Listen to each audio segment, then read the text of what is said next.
భక్తుడైనా, ఒక నటుడైనా, ఒక కాపరైనా, ఒక మతస్థుడైనా దేవుని అభీష్టాన్ని నెరవేర్చటానికి,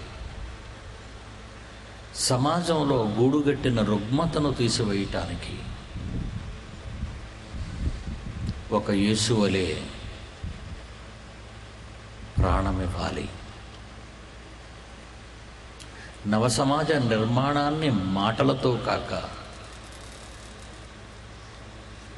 బ్రతుకులో చూపించిన వాడే మహానాయకుడు.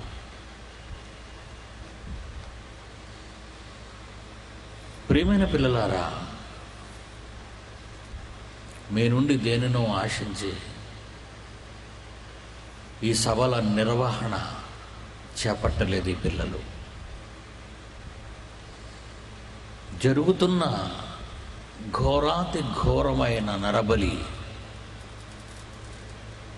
ఆపాలి. ఆ ఆపాలి అంటే పరిపక్వత కావాలి. అది లేని నాడు, దానిని చేయని నాడు ఈ సమాజం కుళ్ళిపోక తప్పదు. ఎన్ని పోలీసు స్టేషన్లున్నా, ఎన్ని న్యాయస్థానాలు ఉన్నా, ఎన్ని జైళ్ళు కట్టించినా,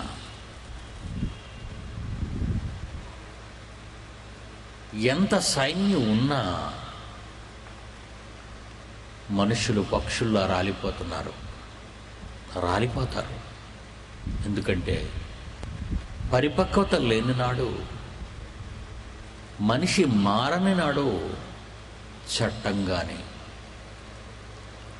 తుపాకీ గొట్టంగానే మార్పును తేలేదు. అలా తేవాలనుకునే ఎన్నో విప్లవాలు కాలగర్భంలో కలిసిపోయాయని చరిత్ర చెప్పింది. స్క్రీన్ మీద చూశారు మీరు, ప్రభాకరన్ పిల్లై, పెద్ద పులి.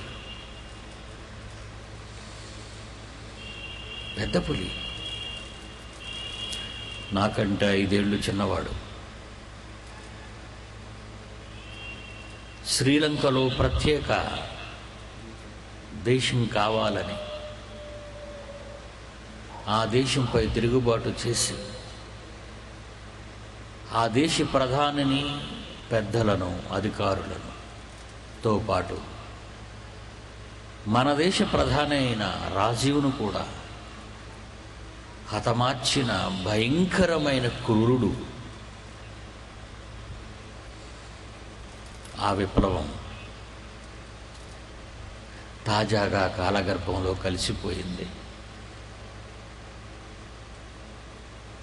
లోకం మీద ఆశలు పెట్టుకున్న ఎందరో ఎన్నో విప్లవాలు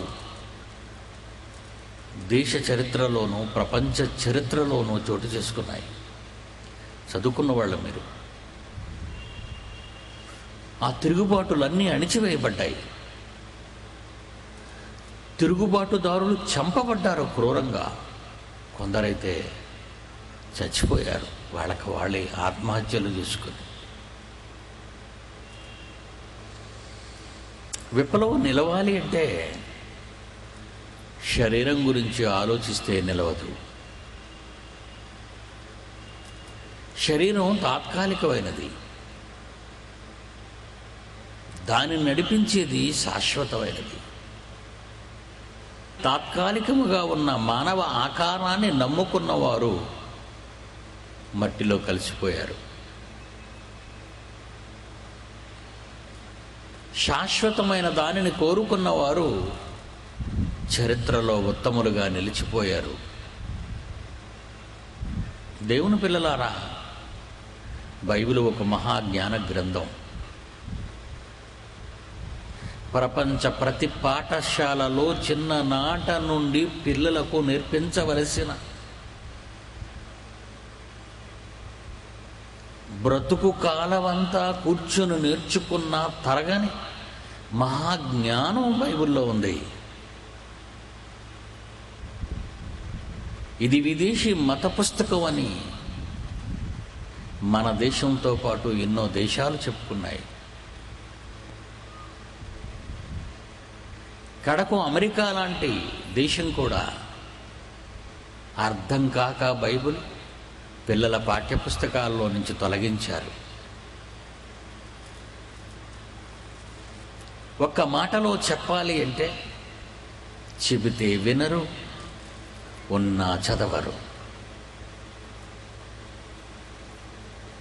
ఇలా ఆలోచించని మానవాళి ఈరోజు ఎలా ఉంది నేను మీకు చెప్పనవసరం లేదు, మీకు తెలుసు.